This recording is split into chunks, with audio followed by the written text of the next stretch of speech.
Hello students, तो स्वागत है आज आपका हमारे इसी 40 डेज लेक्चर सीरीज में। और आज हमारा डे 11 और आज हम अगेन परमुटेशन एंड कॉम्बिनेशन के चैप्टर को आगे कंटिन्यू करने वाले हैं, है ना। कल हमने इसी चैप्टर के परम्यूटेशन पार्ट को कवर किया हुआ था और आज हम इसी परम्यूटेशन पार्ट को आगे बढ़ाएंगे और हम कॉम्बिनेशन थ्योरी के बारे में भी बात करेंगे, है ना। हम कॉम्बिनेशन को समझेंगे कि कॉम्बिनेशन क्या होता है। क्लियर है? आपको वेटेज पता ही है ना। इस चैप्टर का वेटेज कल हमने बात करी थी इस पे, जो कि हमारे पास 4.53% था कुछ, है ना। अगर हम पिछले 5 इयर्स के पेपर्स को देखें तो वही परमुटेशन एंड कॉम्बिनेशन में अगर हम आज के लेक्चर को देखें तो आज के लेक्चर में हम इसमें पढ़ने वाले हैं सबसे पहले सर्कुलर परमुटेशन को, और उसके बाद हम बात करेंगे इसी सर्कुलर परमुटेशन पर आधारित कुछ इंपॉर्टेंट रिजल्ट्स पर, और फिर हम वही मूव करेंगे कॉम्बिनेशंस पर। हम जानेंगे कि कॉम्बिनेशन क्या होते हैं, एंड देन उसके बाद यहाँ पर देखिए कॉम्बिनेशन को हम लेंगे, रिप्रेजेंट करेंगे एनसीआर के द्वारा। किससे बेटा? एनसीआर के द्वारा। अब यहीं पर हम जानेंगे कि इस एनसीआर की क्या प्रॉपर्टीज होती हैं, इसकी अलग अलग प्रॉपर्टीज के बारे में हम चर्चा करेंगे, और वहीं इसके बाद फाइनली हम कॉम्बिनेशन पर आधारित कुछ इंपॉर्टेंट रिजल्ट्स के बारे में भी बात करेंगे। क्लियर? तो देखिए शुरुआत करते हैं सर्कुलर परमुटेशन के साथ। अच्छा, अब सर्कुलर परमुटेशन या फिर किसी रो या कॉलम मींस लीनियर परमुटेशन, इसमें क्या अंतर होता है? सर्कुलर परमुटेशन या लीनियर परमुटेशन में क्या अंतर होता है? मान लीजिए हमारे पास एन ऑब्जेक्ट है, हमने उसे लीनियरली अरेंज किया हुआ है ना। तो अगर आप किसी भी एक एलिमेंट का ऑर्डर चेंज कर रहे हो तो वहां से हमारा अरेंजमेंट चेंज हो जाएगा, वहां से हमारा अरेंजमेंट चेंज हो जाएगा। लेकिन यही हमारे पास मान लीजिए एन अलग अलग तरीके के एलिमेंट्स हैं और आपने इन्हें किसी सर्कल या किसी रिंग के अराउंड अरेंज किया हुआ है ना। और अगर आप इसे घुमा देते हो, है ना, अगर आप इसे घुमा देते हो तो क्या होगा? हमारा अरेंजमेंट जो अलग अलग है वो सेम हो जाएगा, है ना, वो सेम हो जाएगा। तो यहाँ पर अंतर क्या हो रहा है? अंतर ये है कि अरेंजमेंट में, है ना, जो लेटर्स हमने वहां पर रखे हैं जिस तरीके से, उनकी अरेंजमेंट में अंतर आ जाता है। किसमें? सर्कुलर परमुटेशन के केस में। क्लियर है? ओके, तो हम समझेंगे कैसे कैसे हम इस चीज को अलग करते हैं, कैसे हम इसे फिक्स करते हैं और किस तरीके से हम सर्कुलर परमुटेशन में नंबर ऑफ अरेंजमेंट को फाइंड आउट करते हैं। क्लियर है? तो सर्कुलर परमुटेशन हम किसे बोलते हैं? मान लीजिए कि हमारे पास एन तरह के ऑब्जेक्ट्स है और अगर हम इन्हें किसी क्लोज्ड कर्व माने रिंग या सर्कल इसके अलोंग, इसकी जो सरकमफेरेंस है इसके अलोंग अगर हम इसे अरेंज करें तो इस तरीके के परमुटेशन को हम बोलते हैं सर्कुलर परमुटेशन। क्लियर है? नेक्स्ट, अगेन देखिए यहां से हमारे पास हमने मान लीजिए एन अलग अलग चीजें ले ली, एन अलग अलग आइटम ले लिए, और हमें इन्हें अरेंज करना है कहां पर? कि एक सर्कल या किसी रिंग के अलोंग। तो सबसे पहले आप क्या करोगे, क्योंकि इसका ओरिएंटेशन चेंज ना हो, है ना, इसका ओरिएंटेशन चेंज ना हो, तो हम क्या करेंगे, हम इन एन आइटम में से किसी एक आइटम की पोजीशन को फिक्स कर देंगे, है ना। एक आइटम की पोजीशन को हम फिक्स कर देंगे और अब इसी फिक्स पोजीशन के बाद हम अपने एलिमेंट्स को अरेंज कर लेंगे, है ना, अपने एलिमेंट्स को अरेंज कर लेंगे। क्लियर है? तो इससे क्या हुआ कि हमारे जो अरेंजमेंट थे वो यूनिक आ गए, है ना, अब वो अलग अलग नहीं हुए। तो मान लीजिए आपके पास एन अलग अलग आइटम थे, आपने एक आइटम को फिक्स कर दिया। कितने आइटम बचे बेटा? कितने आइटम बचे? n-1। और n-1 आइटम्स को अरेंज करने के तरीके कितने हैं? n-1 फैक्टोरियल, है ना, n-1 फैक्टोरियल। अब इसके लिए आप ऑर्डर कोई सा भी ले लो, चाहे आप उसे क्लॉकवाइज में ले लो, चाहे आप उसे एंटी क्लॉकवाइज, आप पे डिपेंड कर रहा है। क्लियर है? ऑर्डर कितना होगा? n-1 factorial. क्लियर है? नेक्स्ट,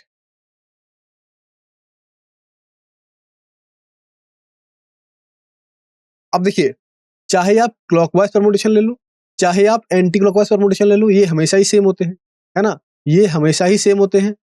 तो कितने होंगे ये? कितने होंगे? Yes, n-1 factorial by 2। Next, अब अगेन अगला पॉइंट है हमारे पास।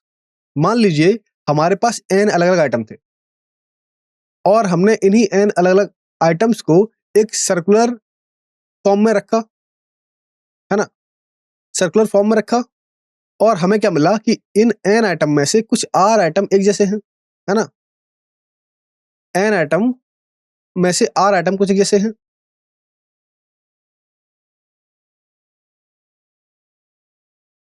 है ना। तो हमने क्या किया, इन एन में से आर आइटम को चूज कर लिया किसी टाइम पर, एन में से आर आइटम को चूज किया, और हमने से क्लॉकवाइज या एंटी क्लॉकवाइज ऑर्डर में अरेंज किया कुछ। तो उसके लिए आप अलग अलग तरीके ले सकते हैं किस फॉर्म में, N P R divided by what, divide by factorial R के फॉर्म में, है ना। Next point again same situation हमारे पास है, क्या है, इसमें हमारे पास एन अलग अलग आइटम थे, है ना, एन अलग अलग आइटम थे, और हमने इसमें इन एन आइटम में से किन्हीं भी आर आइटम को एक टाइम पे चूज किया, है ना, किन्हीं भी आर आइटम को चूज कर लिया। तो जब आप इसे क्लॉकवाइज और एंटी क्लॉकवाइज, है ना, क्लॉकवाइज या एंटी क्लॉकवाइज में अरेंज करोगे, तो वहां से जो नंबर ऑफ सर्कुलर परम्यूटेशन मिलेंगे वो अलग अलग नहीं होंगे। वो कितने होंगे, वो होंगे हमारे पास N P R divide by R and divide by what, 2, है ना, इस तरीके से divide by 1 divide by 2 same होंगे, है ना। जैसे कि हमने इस केस में किया था, क्या किया था, टोटल पॉसिबिलिटी को 2 से डिवाइड कर दिया था। यहाँ पर भी टोटल पॉसिबिलिटी कितनी है, एनपीआर है, एनपीआर डिवाइड बाई आर, इसे हमने फिर अगेन 2 से डिवाइड कर दिया, कितना मिला, एनपीआर डिवाइड बाई 2 आर, इस फॉर्म में। क्लियर है। नेक्स्ट अब देखिए हम सर्कुलर परम्यूटेशन पर आधारित कुछ इंपॉर्टेंट रिजल्ट्स को देखेंगे। अच्छा, ये रिजल्ट्स क्या है, तो अब हमने क्या किया, हमने एम एक तरह की वस्तुएं ले ली, और इसी तरीके से हमने एन कुछ अलग वस्तुएं ले ली, है ना। हमने देखा कि हमारे पास कुछ आइटम है जिनकी संख्या है एम, और हमारे पास इसी तरीके से कुछ और दूसरे आइटम है जिनकी संख्या है एन। और यहाँ ध्यान रखिए कि जो एम नंबर ऑफ आइटम है वो एन से बड़े हैं, है ना, एन से ज्यादा है, और आपको इन्हीं आइटम्स को एक सर्कल में अरेंज करना है। कैसे अरेंज करना है, एक सर्कल में अरेंज करना है, और आपको एक कंडीशन भी दी गई है कि आपको इन्हें इस तरीके से अरेंज करना है, कैसे, कि no two things of second kind come together, मतलब कि कोई भी दूसरे प्रकार की चीजें एक साथ ना आए, है ना, कोई भी दूसरे प्रकार की चीजें एक साथ ना आए। क्लियर है। तो आप ऐसा कैसे करोगे, इसके कितने तरीके होंगे, तो इसके लिए सिंपल सा फॉर्मूला हमारे पास है, क्या, कि m minus one factorial into M P N, इस तरीके से, है ना, जैसा कि हमने लीनियर परम्यूटेशन केस में लिया था कल, अगर आपको याद हो। क्लियर, सेम वैसे ही। नेक्स्ट अब देखिए नेक्स्ट कंडीशन हमारे पास है कि वही सेम सिनेरियो, क्या है हमारे पास, एन एक तरह के आइटम है और वही एन दूसरे तरह के आइटम है। कहाँ अरेंज किया है, एक सर्कल में अरेंज किया है। और अब इसमें देखिए कंडीशन क्या है कि जो सेकेंड टाइप के आइटम थे, है ना, जो सेकेंड टाइप के आइटम थे वो एक साथ हो सकते हैं, है ना, वो एक साथ हो सकते हैं। तो अब इस केस के लिए आपको बताना है कि ऐसे कितने नंबर ऑफ वेज हो सकते हैं हमारे पास, कितने नंबर ऑफ वेज हो सकते हैं हमारे पास, बताइए। Factorial M into factorial N, है ना, factorial M into factorial N, कुछ इस तरीके से। क्लियर है, क्लियर है। नेक्स्ट देखिए फिर अगला पॉइंट है हमारे पास, अगेन यहां पर भी हमें नंबर ऑफ वेज बताने हैं, जिसमें कि हमने क्या किया, एम अलग तरह की चीजें ली, और इसी तरीके से एन कुछ अलग तरीके की चीजें ले ली, दो अलग अलग तरीके के सेट्स ले लिए, अलग अलग आइटम ले लिए। और देखिए यहाँ पर जो एम आइटम है वो एन से बड़े हैं, और आपको इसे आपको एक गारलैंड, है ना, मतलब माला, है ना, कोई एक माला टाइप में अरेंज करना है। तो ऐसा आप किस तरीके से कर सकते हैं, एक माले में अरेंज करना है। और लेकिन ध्यान रखिए क्या, कि कंडीशन ये दी गई है क्या, कि कोई दो तरह की चीजें एक साथ ना आए। तो आप यहाँ पर मोतियों को कंसीडर कर सकते हैं। मान लीजिए कि आपके पास एक ब्लैक मोती है और इसी तरीके से आपके पास एक व्हाइट मोती है, तो आपको इन मोतियों की कॉम्बिनेशन से ऐसी माला बनानी है जिसमें कि कोई भी 2 मोती एक साथ ना आए, है ना? मान लीजिए ब्लैक ब्लैक नहीं आने चाहिए। क्या पैटर्न रहेगा? Black white, black white, black white, कुछ इस तरीके से पैटर्न हमें अपनी माला में देखने को मिलेगा। तो ऐसा करने के कितने तरीके हो सकते हैं, ये बताना है हमें यहाँ पे। जबकि आप ये भी ले लो क्या कि जो हमने व्हाइट मोती लिए हैं उनकी संख्या ब्लैक वालों से अधिक है ना? उनकी संख्या ब्लैक वालों से अधिक है। तो बताइए कितने नंबर ऑफ वेज? यहाँ से आपको मिलेगा m-1 factorial into MPN divided by yes 2, है ना? 2। तो हमें इतने तरीके मिले। Okay, next. अब देखिए अगेन हमारे पास सेम कंडीशन है। हमने अगेन यहाँ पर m अलग तरह की चीजें ली और इसी तरीके से हमने n कुछ अलग तरीके की चीजें ले ली और हम अगेन इसे एक माला में अरेंज कर रहे हैं। किसमें बेटा? एक माला में अरेंज कर रहे हैं और हम इन्हें कुछ इस तरीके से अरेंज कर रहे हैं। किस तरीके से? कि यहाँ पर ये दोनों ही चीजें मतलब कि ब्लैक और व्हाइट मोती ये दोनों एक साथ ही रहने चाहिए, है ना? एक साथ ही रहने चाहिए। मतलब कि सबसे पहले अगर आप माला बना रहे हो, सबसे पहले आप पूरे पूरे ब्लैक मोती को रखोगे इसमें, उसके बाद आप पूरे पूरे व्हाइट मोती को उसमें डाल दोगे। तो इस तरह के नंबर ऑफ अरेंजमेंट्स बताने हैं कि कितने नंबर ऑफ अरेंजमेंट्स हमें यहाँ पर देखने को मिलेंगे। बताइए क्या होगा? Everyone, what are the numbers? तो हमें यहाँ पर नंबर मिलेंगे m factorial into n factorial divided by what? Divided by 2। Clear है? नेक्स्ट। अब देखिए हमने सर्कुलर परम्यूटेशन को देख लिया। अब बात आ रही है कॉम्बिनेशंस की कि कॉम्बिनेशन क्या होते हैं, है ना? तो अगर आपको याद हो कल मैंने शुरुआत में बताया था कि कॉम्बिनेशन का सीधा मतलब होता है सिलेक्शन से, है ना? सिलेक्ट करेंगे हम चीजें। जैसे कि परम्यूटेशन में क्या था? परम्यूटेशन में हम चीजों को अरेंज कर रहे थे, है ना? अलग अलग तरीके से। लेकिन इसमें क्या है? इसमें हम केवल सिलेक्ट करेंगे। तो मान लीजिए आपके पास n अलग अलग आइटम है, आपके पास n अलग अलग आइटम है और आप इन n अलग अलग आइटम में से किन्हीं भी r आइटम को एक समय पर चुन रहे हो, है ना? किन्हीं भी r आइटम्स को एक समय पर चुन रहे हो, तो उसके लिए हम कॉम्बिनेशन का यूज करते हैं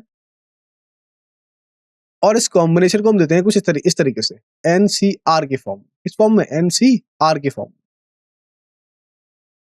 क्लियर है? तो कॉम्बिनेशन मतलब समझ गए आप, सिलेक्शन। और वहीं परम्यूटेशन क्या मतलब था? इसका मतलब था हमारे पास चीजों को अरेंज करना। तो मैंने आपको ये भी बताया था क्या कि सबसे पहले अगर आपको किसी भी चीज को अगर आपको अरेंज करना है, किसी भी चीज को अगर आपको अरेंज करना है तो सबसे पहले आपको वहां से चीजें चुननी पड़ेंगी। उसके बाद ही तो आप उसे अरेंज करोगे, है ना? पहले आप चीजें चुनोगे फिर अरेंज करोगे। तो इसका मतलब क्या हुआ? इसका मतलब हुआ कि जो हमारा परम्यूटेशन था वो क्या होगा? वो होगा पहले हम चीजें चुनेंगे NCR इंटू वॉट? इंटू।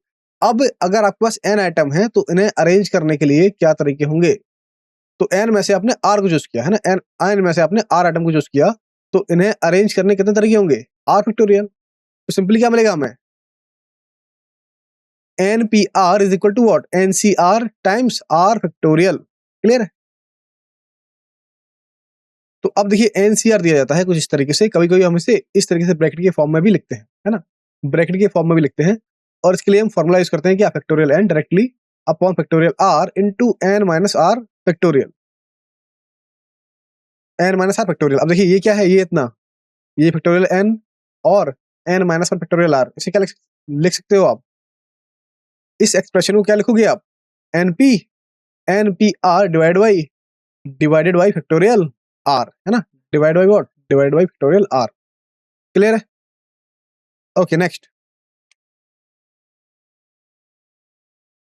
तो जैसे कि मैंने अभी रिलेशन बताया था क्या कि यहीं से क्या मिल जाएगा हमें? NPR is equal to what? r factorial into NCR, है ना? Means select then arrange, select then arrange. Clear है? नेक्स्ट। अब देखिए जैसे कि हमने NPR की कुछ प्रॉपर्टीज को देखा था कि NPR को हम किस तरीके से अपने क्वेश्चन के अकॉर्डिंग चेंज कर सकते हैं, कैसे उसे लिख सकते हैं। इसी तरीके से हमारे पास अब कुछ प्रॉपर्टीज हैं जो कि कॉम्बिनेशन पर आधारित हैं। तो एनसीआर की कुछ प्रॉपर्टीज हमारे पास यहाँ पर है। तो एनसीआर को आप लिख सकते हो किस फॉर्म में, एनसी एन माइनस आर के फॉर्म में। NCR is equal to what, NC N minus R. अब यहाँ पर देखिए, क्योंकि एनसीआर इक्वल होता है N factorial upon R factorial into N minus R factorial, है ना। वही देखिए, अगर हम एनसी एन माइनस आर को लिखेंगे तो क्या लिख लेंगे, इसे हम क्या लिख पाएंगे, ऊपर करिए इसे, ऊपर वाला N factorial divide by what, R factorial क्या होगा यहाँ पर, N minus R factorial into what, N minus N plus R factorial. तो यहाँ से एन कैंसिल, क्या मिला, N factorial upon N minus R factorial into R factorial. मतलब कि ये दोनों values, this one and that one, कैसी हैं, सेम आ गई। तो यहाँ पर हमने इस रिजल्ट को कुछ इस तरीके से प्रूफ कर लिया, है ना, same, clear. This second condition, this second point, अगर एनसी एक्स और एनसी वाई आपस में बराबर हैं तो इनके रिस्पेक्टिव एक्स और वाई ये दोनों भी इक्वल होंगे। और हम अगर यहीं पर एक्स और वाई को ऐड कर दें, एक्स और वाई को ऐड करते हैं, तो ये हमेशा ही एन के बराबर हमें इसकी वैल्यू देखने को मिलेगी, है ना। क्या मिलेगी, एन के बराबर इसकी वैल्यू हमें देखने को मिलेगी, क्लियर। और देखिए यहाँ पर सिंपली हमारे पास जो थर्ड रिजल्ट है वो क्या है, वो है NCR plus NCR minus one. यहाँ पर NCR plus NCR minus one ये हमेशा ही इक्वल होता है N plus one C R के, इसके बेटा N plus one C R के इक्वल होता है ये कंडीशन, क्लियर। नेक्स्ट नेक्स्ट अब देखिए हमारे पास मान लीजिए एन अलग अलग तरह की चीजें हैं और हम इन एन चीजों में से आर चीजों को एक टाइम पर ले रहे हैं, है ना। इन एन आइटम्स में से हम आर आइटम्स को एक टाइम पर ले रहे हैं, लेकिन यहाँ पर कंडीशन एक हमें दी गई है, क्या, कि यहाँ पर पी आइटम्स हमेशा ही साथ में रहेंगी, है ना, पी आइटम्स हमेशा ही साथ में रहेंगी। तो अब होगा क्या कि ये पी आइटम जो हमेशा ही यहाँ पर रहने वाली है, हमेशा ही आएंगी हमारे सिलेक्शन में, हमारे कॉम्बिनेशन में, तो उन्हें हम टोटल नंबर में से घटा देंगे, है ना, टोटल नंबर में से घटा देंगे क्योंकि ये तो आने वाली ही है। तो हमारे जो टोटल नंबर थे वो कितने होंगे, वो होंगे एन माइनस पी। इसी तरीके से अब जो चीजें चुननी है हमें, उसमें भी हम पी को घटा देंगे क्योंकि कुछ चीजें हमने पहले से ही चुन रखी हैं। तो अब जो जिस आइटम में से जो हमारा एन था, जो पूरा सेट था, वो बन गया एन माइनस पी। इसी तरीके से जो चॉइसेस का सेट था हमारा, वो बन गया आर माइनस पी के फॉर्म में। तो अब इन सेट में से चुनिए, अगर इन सेट में से हमें नंबर ऑफ सिलेक्शन बताना हो, नंबर ऑफ चॉइसेस बतानी हो, नंबर ऑफ कॉम्बिनेशन फाइंड करना हो, कैसे करोगे, नंबर ऑफ सिलेक्शन कैसे फाइंड करोगे, N minus P C R minus P के फॉर्म में, है ना, N minus P C R minus P के फॉर्म में, क्लियर। नेक्स्ट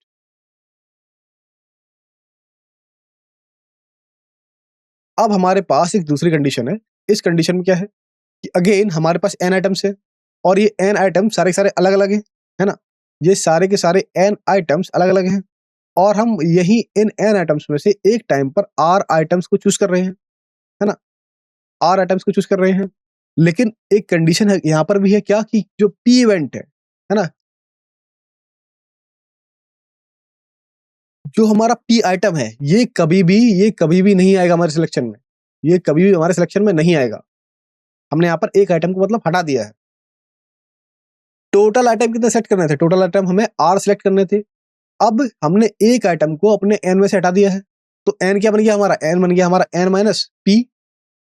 एक आइटम यहाँ पर पी आइटम मान लीजिए, है ना, पी पर्टिकुलर थिंग्स, हमने जनरलाइज कर दिया से, हमने यहाँ पर ले लिया पी पर्टिकुलर थिंग्स। तो हमने एन में से पी को हटा देंगे क्योंकि जो हमारा एन था वो बन गया एन माइनस पी। अब हम इसमें से कितनी चूज कर रहे हैं, कितनी आइटम्स को सिलेक्ट कर रहे हैं, आर को। तो आपको क्या मिलेगा, N minus P C R, इस फॉर्म में, क्लियर। जब हम पी आइटम्स को अपने सिलेक्शन में से हटा दे रहे हैं, है ना। नेक्स्ट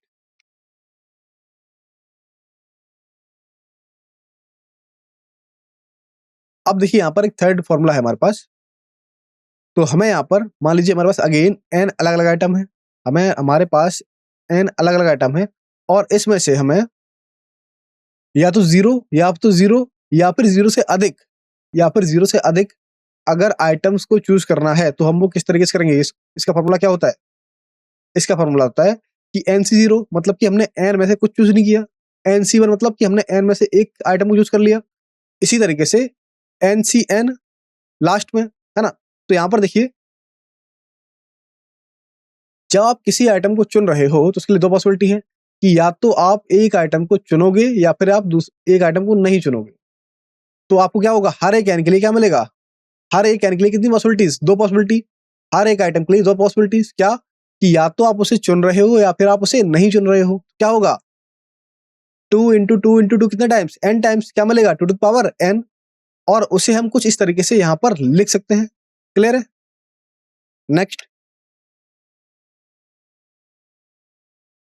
अब यहां पर देखिए, अगेन हमारे पास n अलग अलग आइटम है ना, और हम यहां पर इनमें से एक से अधिक, मतलब एक से ज्यादा आइटम्स को चूज कर रहे हैं। तो इसके लिए नंबर्स कितने मिलेंगे, यहां पर देखिए हम एक से ज्यादा आइटम को चूज कर रहे हैं, तो यहां पर जो आइटम नहीं ले रहे थे वो कंडीशन माइनस हो जाएगी। क्या मिलेगा आपको, NC1 plus NC2 plus NCN is equal to what,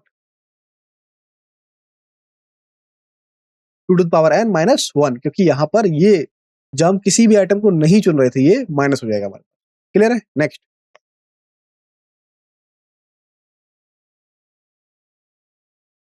अब देखिए अगेन हमारे पास n आइडेंटिकल आइटम्स का एक सेट है, और हमें इनमें से कुछ चीजों को चुनना है ना, हमें इनमें से कुछ चीजों को चुनना है। तो n आइटम्स को चूज करने के तरीके कितने हो गए, n तरीके हो गए, लेकिन यहाँ पर एक चीज और जुड़ जाएगी, कब, जब हम किसी भी आइटम को नहीं चुन रहे हैं। तो क्या मिलेगा हमें मिल जाएगा टोटल नंबर ऑफ सिलेक्शन कितने हैं, n+1 के फॉर्म में, है ना, n+1 के फॉर्म में। नेक्स्ट पॉइंट, अब अगेन वही सेम कंडीशन, यहाँ पर हम n आइटम को ही ले रहे हैं बार बार, तो हमारे पास अगेन n आइटम्स हैं, और इसमें से हमें एक से अधिक, है ना, एक से ज्यादा आइटम्स को चुनना है। कितने तरीके, n तरीके, मतलब कि इसमें अब जो ना चुनने वाली कंडीशन है उसे हमने हटा दिया, एक से अधिक चुनना ही चुनना है। क्या मिला हमें, n+1 - 1 that is equal to what, n, that is equal to what, n। Next, अब देखिए यहाँ पे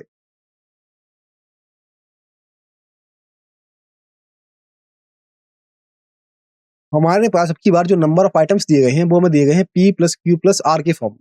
कैसे, P+Q+R के फॉर्म में हमें हमारे आइटम्स दे दिए गए, लेकिन यहाँ पर कंडीशन ये दी गई कि इसी कलेक्शन में जो P आइटम्स हैं वो एक जैसे हैं, है ना, एक जैसे हैं, मतलब कि एक प्रकार जो है वो मिला P प्रकार का, और जो दूसरा काइंड है हमारे पास वो है Q काइंड, और ये Q काइंड के आइटम ये भी सेम है ना, और बिल्कुल इसी तरीके से हमें R काइंड के आइटम भी यहाँ पर मिले, है ना, कैसे, R काइंड के आइटम भी यहाँ पर मिले। क्लियर है। तो अब बताइए यहाँ पर टोटल नंबर ऑफ सिलेक्शन क्या मिलेगा यहाँ से,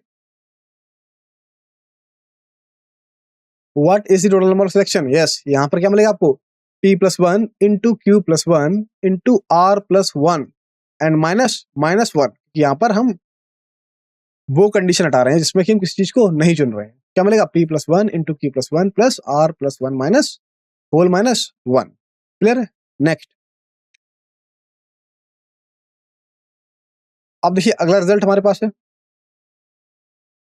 यहाँ पर अगेन हमने क्या किया, यहाँ पर हमारे पास n अलग अलग आइटम थे, लेकिन हमने इन आइटम के कलेक्शन में ये देखा कि हमारे पास कुछ P टाइप्स के एक जैसे आइटम है, इसी तरीके से कुछ आइटम Q टाइप्स के हैं जो कि एक जैसे हैं, और बिल्कुल सेम इसी तरीके से कुछ आइटम है R जो कि एक जैसे हैं।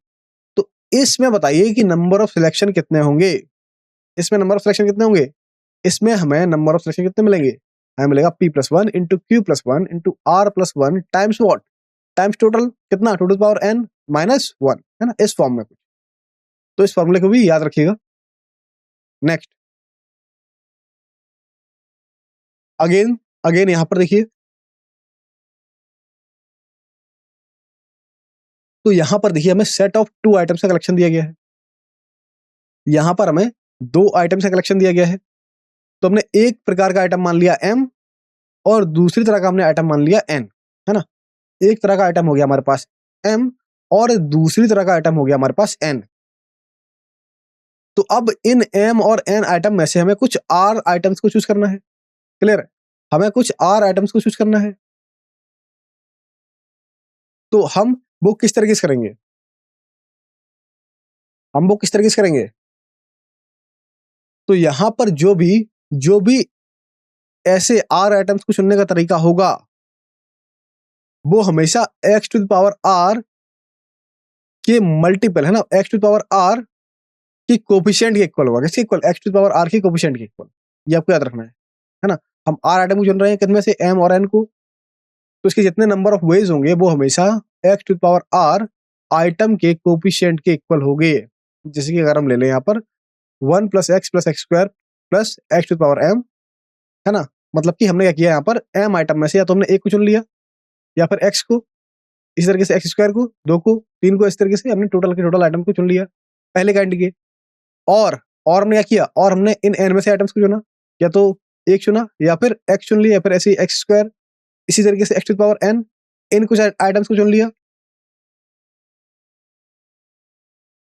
Point number next. अगेन देखिए, अगेन हमने यहाँ पर 2 आइटम के ही कलेक्शन लिए हुए हैं, है ना? 2 अलग-अलग आइटम के कलेक्शन लिए हुए हैं। तो हमने मान लिया कि हमारे जो कलेक्शन है उसमें m प्रकार के आइटम है और इसी में दूसरा टाइप है हमारा n टाइप, है ना? तो हमें इस कलेक्शन में से मान लीजिए r टाइप के आइटम को चुनना है। हमें इस कलेक्शन में से r टाइप के आइटम को चुनना है। लेकिन यहाँ पर देखिए कंडीशन दे दी गई है। r टाइप के आइटम आपने देख लिए इस कोएफिशिएंट की फॉर्म में आएंगे, लेकिन एक कंडीशन क्या है? एक कंडीशन भी दे रखी है, क्या? कि इसमें कम से कम एक प्रकार का आइटम, है ना, कि इसमें से कम एक प्रकार का आइटम हमेशा ही शामिल होना चाहिए, है ना? हमेशा ही शामिल होना चाहिए हमारे हर एक सिलेक्शन में, हमारे हर एक सिलेक्शन में। तो यहां से क्या मिलेगा हमें? यहां से हमें मिल जाएगा x, यहाँ पर जो हमारा 1 था, जो ना लेने की संभावना थी वो घट जाएगी, क्योंकि यहाँ पर हमें हमेशा ही एक तरीके के आइटम को शामिल करना है। क्या मिलेगा हमें? x plus x square plus dot dot dot plus x to the power m, इसी तरीके से इंटू और व्हाट, इससे दूसरे सेट n में चुनिए, कितना मिलेगा? x plus x square plus x to the power n, है ना? इसी तरीके से हमें आगे भी मिलता जाएगा। क्लियर है? नेक्स्ट देखिए, यहां से हमारे क्वेश्चंस में हमारा देखिए पहला क्वेश्चन है, the number of integers greater than 6000 that can be formed using the digit 3, 5, 6, 7 and 8 without repetition, है ना? याद रखिएगा क्या, कि हमें इन डिजिट्स को रिपीट नहीं करना है। तो आपको ऐसा नंबर बनाना है जो कि 6000 से बड़ा हो, है ना? और हमें डिजिट्स लेनी है 3, 5, 6, 7, 8 और इन डिजिट्स को रिपीट नहीं करना है। बताइए ऐसे कितने नंबर्स होंगे? बताइए कितने नंबर्स होंगे जो कि 6000 से बड़े हैं और हम इन नंबर के यूजेस से इन्हें बना सकते हैं। Try it everyone.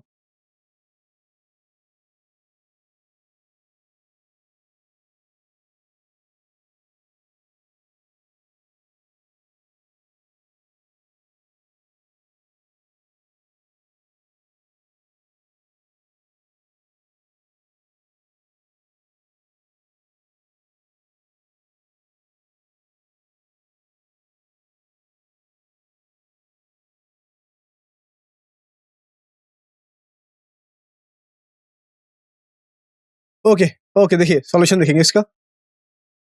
तो हमारा करेक्ट ऑप्शन है ऑप्शन बी, है ना? कैसे? यहाँ पर देखिए, क्योंकि हमें नंबर 6000 से बड़ा ही लेना है इस केस में। 6000 से बड़ा नंबर चाहिए हमें इस केस में। तो आप पहली पोजीशन पर कौन सा लेंगे नंबर? कौन सा नंबर लेंगे? या तो आप 6 को ले लो। अगर आप 6 को ले रहे हो तो इनमें से कोई चूज कर लो, वो हमेशा ही बड़ा होगा। या फिर आप 7 को ले लो या फिर 8 को ले लो। तो ये हमेशा ही ऐसे नंबर मिलेंगे जो कि 6000 से बड़े होंगे, है ना? यहाँ पर आप 3 और 5 से नंबर को स्टार्ट नहीं कर सकते, क्योंकि आपको नंबर 6000 से बड़ा ही चाहिए। तो सिंपली देखिए यहाँ से, तो अब 6000 से बड़े नंबर्स में या तो 4 डिजिट का होगा या फिर 5 डिजिट्स का, है ना? 4 का या फिर 5, क्योंकि हमारे पास नंबर ऑफ डिजिट कितने हैं? 1, 2, 3, 4, 5 है। तो या तो आप 5 को ले लो या फिर 4 को ले लो। तो इस तरीके से यहाँ पर हमारे पास नंबर ऑफ केसेस 2 हैं। 2 केसेस आ रहे हैं इसके लिए। तो केस 1 को अगर हम देखें, जहां पर हम ऐसे नंबर्स ले रहे हैं जो कि 4 डिजिट्स के हैं। कैसे? 4 डिजिट्स के हैं। तो इसमें देखिए, इसमें हम पहली पोजीशन के लिए इसमें हम इस नंबर को शुरू ही करेंगे किससे? 6, 7 और 8 से, है ना? इसे हम स्टार्ट ही करेंगे 6, 7 एंड 8 से। तो पहली पोजीशन पर फिक्स कर लो। पहली पोजीशन को फिक्स कर लिया कैसे? पहली पोजीशन के लिए कितनी? 6, 7, 8, तीन पॉसिबिलिटी है ना, 3 पॉसिबिलिटी। अब दूसरे के लिए, क्योंकि यहां पर देखिए रिपीटेशन अलाउ नहीं है, तो एक नंबर यहां पर आ गया। टोटल नंबर कितने थे? टोटल नंबर कितने थे? 5 थे। कितने बचे? 4 बचे। तो इसके लिए 4 अगेन 2 नंबर चले गए। कितना मिला यहाँ पे? कितना बचा? 3 पॉसिबिलिटी। एंड अब इसके बाद लास्ट पोजीशन के लिए कितनी possibility? 2 possibility. So what are the total number? जब हम इसे मल्टीप्लाई करेंगे कितना मिलेगा आपको? 72। तो जो नंबर 6, 7 या 8 से शुरू हो रहे हैं और जिनके जो नंबर हम ले रहे हैं 4 डिजिट के हैं, तो इस केस में जो हमें टोटल नंबर मिले वो मिले 72 इस फॉर्म। अब देखिए केस टू। केस टू देखिए यहां से, यहां पर मान लीजिए कि हम अब 5 डिजिट के नंबर को फॉर्म कर रहे हैं। कैसे? 5 डिजिट के नंबर को फॉर्म कर रहे हैं। अच्छा, तो इसके लिए आप कोई सा भी डिजिट ले लो। अगर आप 5 डिजिट के नंबर को फॉर्म कर रहे हो तो आप इनमें से कुछ भी ले लो, वो हमेशा ही 6000 से बड़ा ही होगा, है ना, हमेशा ही 6000 से बड़ा ही होगा। तो पहले पोजीशन के लिए कितने? 5, दूसरे के लिए 4, फिर 3, फिर 2, फिर 1, मतलब कि factorial 5। Total number for arrangement कितने मिलेंगे? फैक्टोरियल 5, मतलब कि 120, है ना। 120 ऐसे नंबर होंगे जो कि 5 डिजिट के हैं और वो इन नंबर से बनाए जा रहे हैं, और ये 5 6000 से बड़े भी हैं। क्लियर है? तो अब दोनों को ऐड कर दो, दोनों को ऐड कर दो। टोटल नंबर कितने मिलेंगे? Addition of this two. तो क्या मिला आपको? 72 plus 120 that is equal to what? That is equal to 192। So this is the answer. Clear? This is the answer. Now question number next. Question number next. Try it. The number of 5 digits telephone number having at least one of their digits repeated is. आपको बताना है ऐसे हमें कितने 5 digit वाले telephone numbers की संख्या मिलेगी जिसमें से कम एक नंबर रिपीट किया हो, है ना, जिसमें से कम एक नंबर रिपीट कर रहा हो बार बार। बताइए बेटा। ट्राइट। तो जो नंबर है, नंबर का जो सेट है आपको पता है कहां से कहां तक? 0 to 10, सॉरी 0 to 9, 0 to 9 तक ही लेना है ना। अब 0 से 9 तक कोई भी नंबर ले लो और आप इन नंबर में से आपको 5 डिजिट का ऐसा नंबर बनाना है जिसमें कि कोई सब एक नंबर 2 बार रिपीट कर रहा हो, है ना, 2 बार रिपीट कर रहा हो। क्लियर है?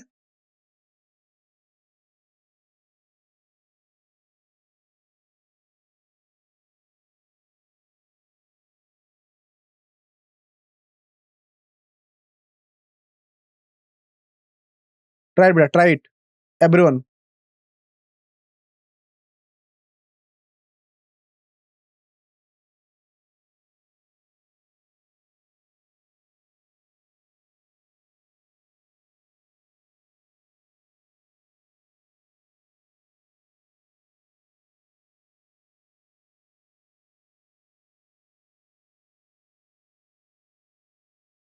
सॉल्यूशन बेटा, सॉल्यूशन देखेंगे इसका सॉल्यूशन।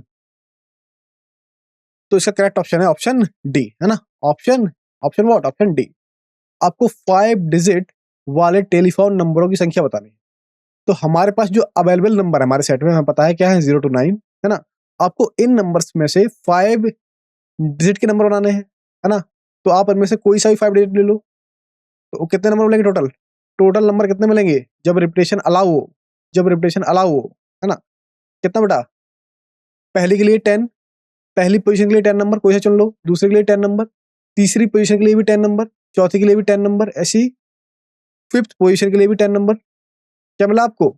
जब रिपीटेशन अलाउ थी तो हमें इसके लिए टोटल पॉसिबिलिटी कितनी मिली? इसके लिए हमें टोटल पॉसिबिलिटी मिली 10 to the power 5, है ना, 10 to the power 5। Clear? Next. अब देखिए, अब यहां पर हमें ऐसा नंबर बनाना था जिसमें कि 2 डिजिट रिपीट कर रही हूं, जिसमें कि बेटा 2 डिजिट रिपीट कर रही हूं।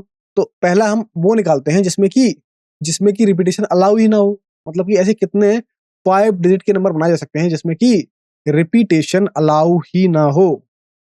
तो हमने यहाँ पर क्या लिया, 10 में से कोई 5 चूज कर लो, 10 में से कोई से 5 नंबर को चूज करके उन्हें अरेंज कर दो। कितना आएगा 10p5 that is equal to what, that is equal to 30240। कुछ ये वैल्यू मिली हमें। तो अब देखिए, अब हमें फाइंड करना है क्या, कि ऐसे नंबर जिसमें से एटलीस्ट 1 डिजिट रिपीट कर रही हो। तो आपको याद है इसका फॉर्मूला क्या होता है बेटा, total number of repeated minus none number of repeated, है ना। Total minus none, total minus none, क्या मिलेगा, टोटल हमारे पास 10⁻5, इसमें से हम घटा देंगे कितना 30240 को, क्या मिलेगा आपको, आपको वैल्यू मिलेगी। इसे आप कैलकुलेटर्स करना है ना, जब से कैलकुलेटर सॉल्व करोगे क्या मिलेगा आपको 69760, है ना, 69,760। तो this is the value. Clear है, option option D. Next,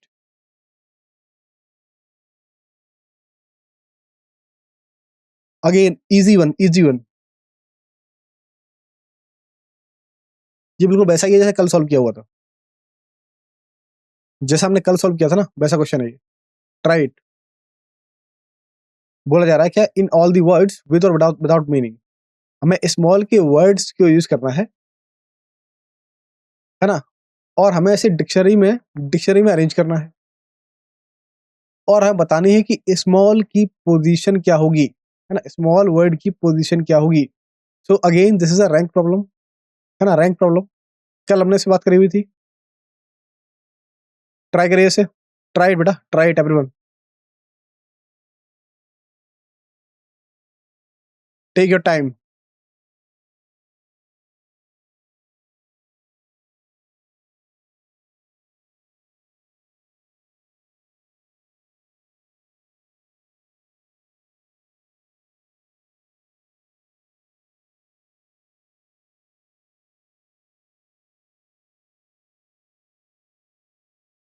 okay, देखिए सॉल्यूशन, देखिए सॉल्यूशन।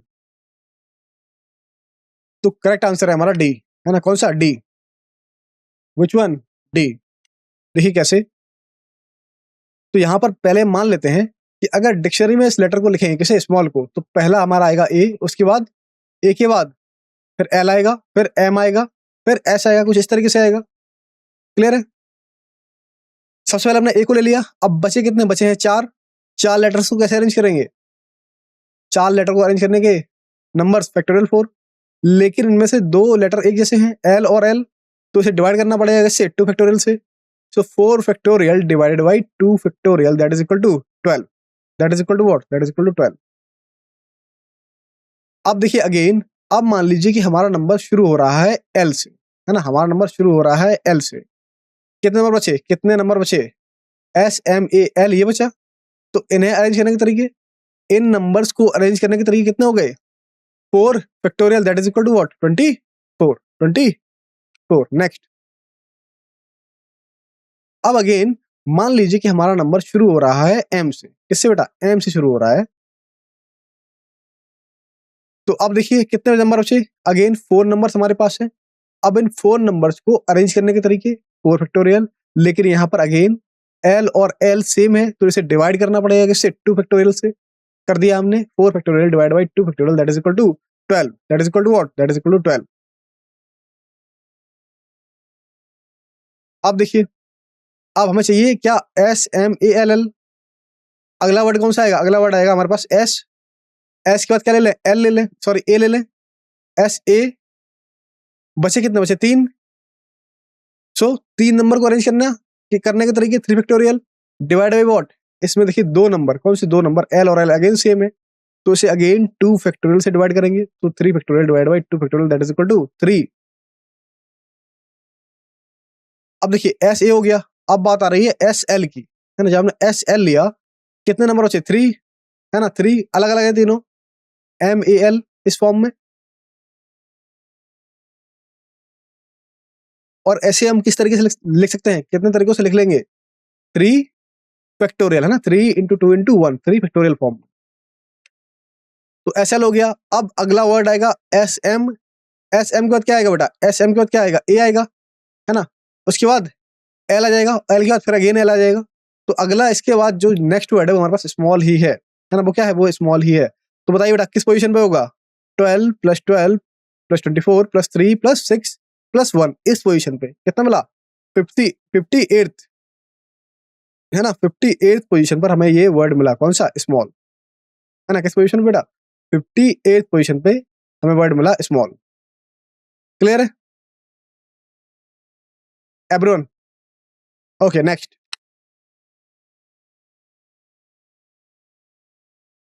देखिए, इसमें हमें दिया गया है the total number of permutation N.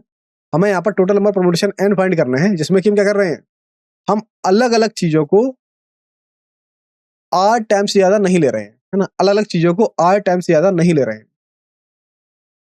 Clear है? और एक चीज और है, एक कंडीशन इसमें और दी गई, क्या? कि यहां पर इस केस में रिपीटेशन अलाउ हुआ है ना? इसमें रिपीटेशन कैसा है? इसमें रिपीटेशन अलाउ हुआ है, ध्यान रखना। बताइए क्या होगा, बताइए।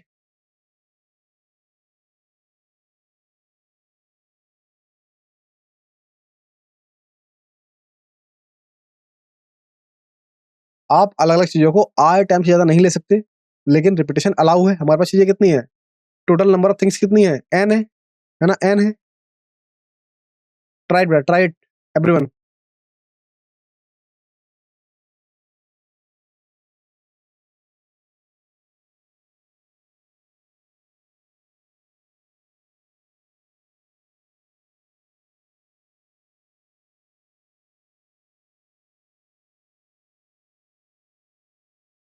ओके, ओके, देखिए सॉल्यूशन देखेंगे इसका। तो हमारा करेक्ट ऑप्शन है ऑप्शन सी। अब देखिए कैसे है ना? आसान, क्योंकि हमें यहाँ पर देखिए क्या करना है, हमें एक चीज को एक टाइम पर अरेंज करना है ना? तो अब नंबर ऑफ पॉसिबल परमुटेशन कितने हो गए इस तरीके से? नंबर ऑफ पॉसिबल परमुटेशन कितने होंगे इस तरीके से? एन हो गए, है ना? तो वहीं पर अब क्वेश्चन में ये भी बोला जा रहा है क्या, कि जब हमने मान लीजिए जब हमने एक चीज को एक बार लेके अरेंज किया तो हमें एन तरीके मिले। अब ऐसे ही हम दो आइटम को लेंगे, ऐसे ही हम दो आइटम को लेंगे, हर एक के लिए कितने तरीके? हर एक के लिए एन तरीका, तो एन इंटू एन तरीके, तो क्या मिलेगा? N square. इसी तरीके से मान लीजिए कि हमने थ्री आइटम्स ले लिए, हमने थ्री आइटम्स ले लिए, तो एन इंटू एन तरीके मीन्स एन क्यूब तरीके। इसी सीरीज में आगे बढ़ते हुए हम मान लीजिए कुछ आर आइटम्स को ले रहे हैं, तो n into n into n into r, कहां तक? आर टाइम्स, क्या मिलेगा? N to power r, n to power r item. Total number क्या होगा? सबको जोड़ दो। पहला तरीका था एन, दूसरा था n square plus n cube. इसी तरीके से हमें एक सीरीज मिलेगी और लास्ट होगा हमारे पास एन टू पावर आर। तो ये हमें एक जीपी मिली। क्या है बेटा? ये हमें एक जीपी मिली। तो बताइए कितने तरीके होंगे? इसका सम फाइंड कर लो, इसे जोड़ दो। कैसे जोड़ोगे? इसका ए है कितना? ए है हमारे पास एन। आर कितना है? आर भी है। R means common ratio. Clear है? तो वो भी हो गया हमारे पास कितना? एन। बताइए क्या मिलेगा? A r to power n minus one upon one minus r, या फिर एन आर माइनस वन। इस तरीके से ये फॉर्मूला मिलता है, ये फॉर्मूला मिलता है। तो एन और आर की वैल्यू सेम है, क्या है? एन है। सॉरी, ए और आर की वैल्यू क्या है बेटा? एन है। रख दो वैल्यू, क्या मिलेगा? N into N to the power R minus one divide by N minus R, इस फॉर्म। क्लियर है? क्लियर है? Next question number next.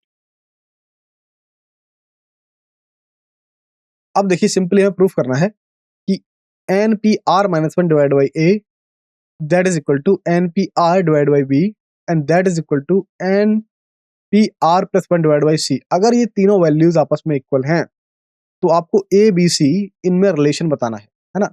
आपको यहां से ए बी सी में रिलेशन बताना है। बताइए कैसे करेंगे सॉल्व?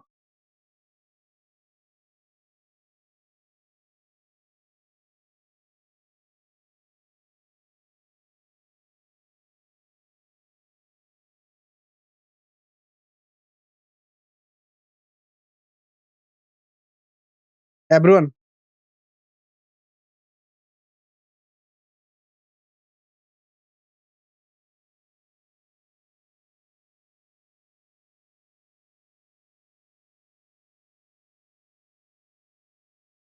तो देखिए इसका करेक्ट ऑप्शन है ए, है ना? सॉल्यूशन देखिए, सॉल्यूशन करेक्ट, करेक्ट ऑप्शन क्या है? ए। अब हमें इसमें ए बी और सी में रिलेशन चाहिए, है ना? ए बी और सी में रिलेशन चाहिए। आपको पता है कि परम्यूटेशन को हम किस तरीके से ओपन करते हैं, है ना? आपको पता है कि परम्यूटेशन को हम किस तरीके से ओपन करते हैं। तो सबसे पहले हम इन 2 टर्म्स को ले लेते हैं, पहले 2 टर्म्स।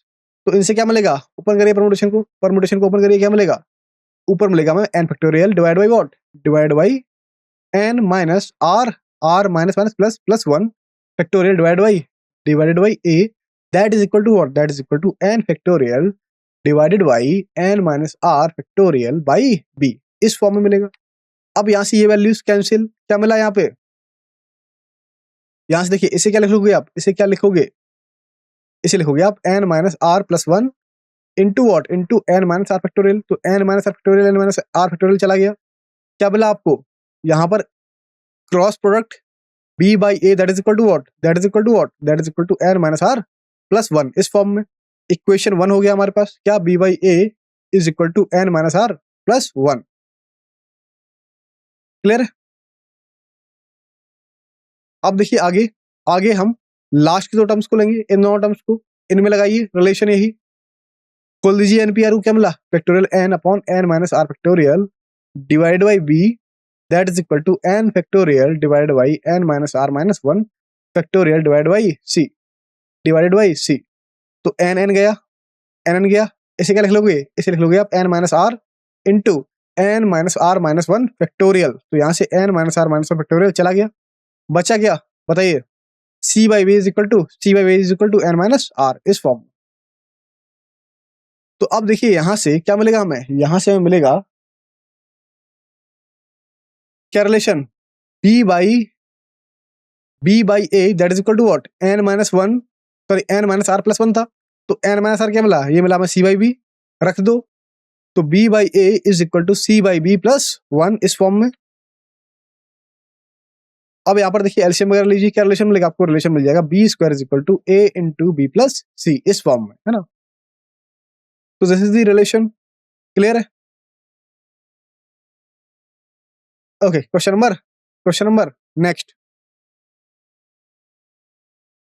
अब देखिए बिल्कुल सिंपल लेकिन टेक्निकल, है ना? Simple but technical. हमसे बोला जा रहा है कि the range of the function f of x is equal to 7 minus x P x minus 3। बताइए क्या रेंज होगी इसकी? बताइए क्या रेंज होगी इसकी? पहली कंडीशन तो ये है कि बच्चे सोचेंगे क्या कि इसे हम ओपन कर दें, है ना? इसे ओपन करके अपना fx बना लें और उसकी रेंज निकालें, है ना? ये भी हो सकता है। लेकिन अगर आप इस पी की कंडीशंस को देखें, अगर आप यहाँ पर पी की कंडीशंस को देखें तो आप इसे आसानी से सॉल्व कर पाएंगे। कल के लेक्चर को याद करिए, कल के लेक्चर को याद करिए।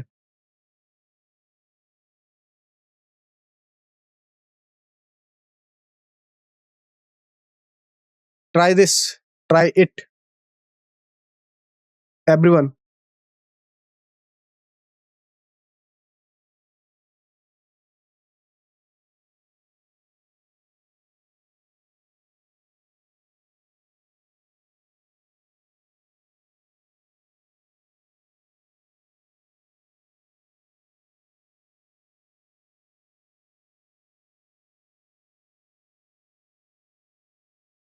Try it everyone.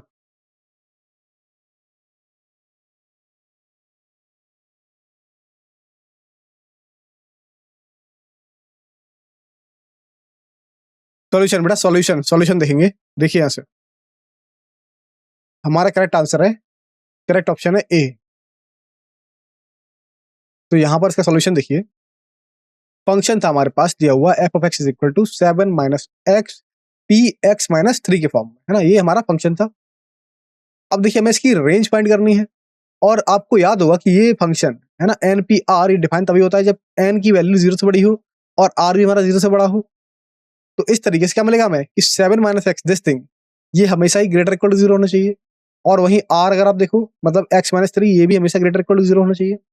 तो यहां से आपको एक इनइक्वालिटी मिलेगी क्या कि 7 माइनस एक्स दिस थिंग, ये हमेशा ही एक्स माइनस 3 से बड़ा होना चाहिए। तो ये इसे सॉल्व करिए।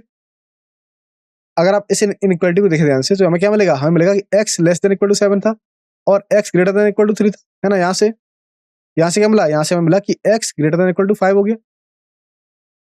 सॉरी, एक्स लेस देन, बेटा less, this is less. x less than equal to 5 हो गया। तो बताइए रेंज में कौन कौन से, 3 से बड़ा, 3 से बड़ा लेकिन 5 से छोटा है बराबर, क्या मिला 3 4 5 है ना, 3 4 5, ये हमें एलिमेंट मिले किसमें, इसकी डोमेन में, इसकी डोमेन में। तो अब यहां से बताइए करस्पॉन्डिंग एलिमेंट के हिसाब से उसकी उसकी इमेज क्या मिलेगी, F3 क्या मिलेगी यहाँ से 4p0 that is equal to 1। इसी तरीके से F4 क्या मिलेगा यहाँ से, F4 is equal to what 3p1 that is equal to 3। और F5 क्या मिलेगा 2p2 that is equal to 2। तो रेंज क्या मिली आपको, रेंज सेट क्या मिला, R ऑफ F क्या मिल गया, रेंज सेट 1 2 3 है ना, 1 2 एंड 3, कुछ इस तरीके से। क्लियर है। Question number next, question number next. अब देखिए इस क्वेश्चन में हमसे बोला गया है find the number of different word that can be formed from the letter of the words triangle, है ना। हमें यहाँ पर टोटल नंबर ऑफ वर्ड्स बताने हैं, टोटल नंबर अलग अलग डिफरेंट वर्ड बताने हैं जो कि हम ट्राइंगल से बनाएंगे। लेकिन यहाँ पर एक कंडीशन है कि कोई भी दो वॉवेल एक साथ में ना आए, है ना, कोई भी वॉवेल्स साथ में नहीं आएंगे। क्लियर है। क्वेश्चन समझ में आ गया, क्वेश्चन समझ में आ गया। बताइए कौन सा option, which option, try it पहले।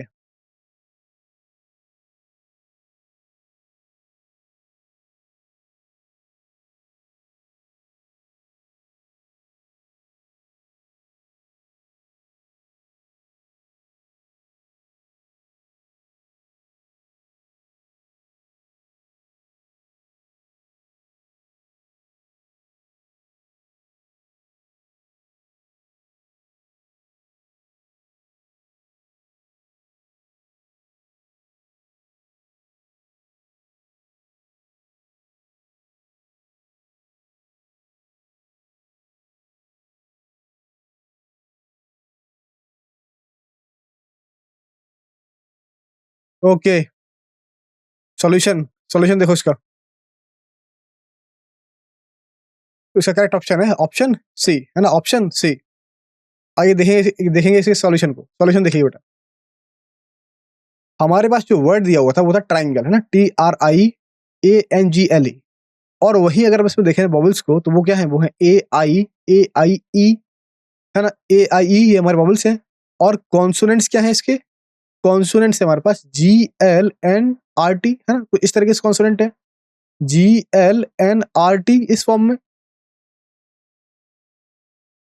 तो आपको इससे नंबर ऑफ वर्ड्स बनाने हैं, है ना, नंबर ऑफ वर्ड्स बनाने हैं।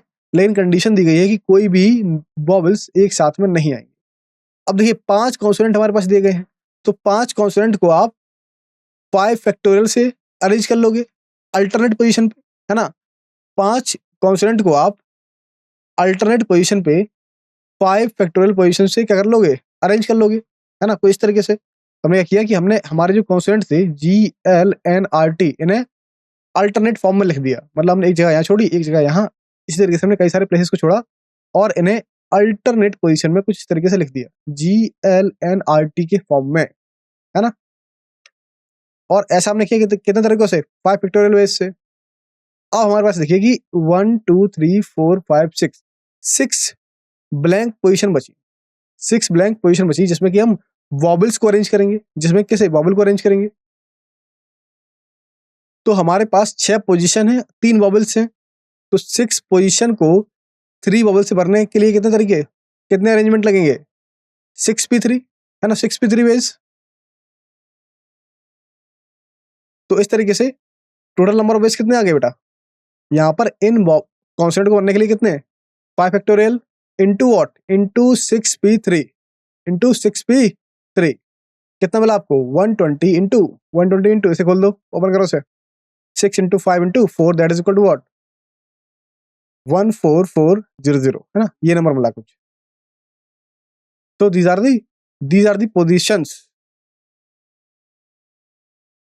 ओके, तो इसी के साथ बेटा हम आज के लेक्चर को समाप्त करते हैं। थैंक यू वेरी मच, है ना, थैंक यू वेरी मच। अब मिलते हैं डे 12 में। क्लियर है, कल के लेक्चर में।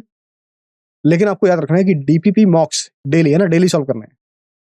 क्लियर है, डेली। ओके, थैंक यू बेटा, थैंक यू।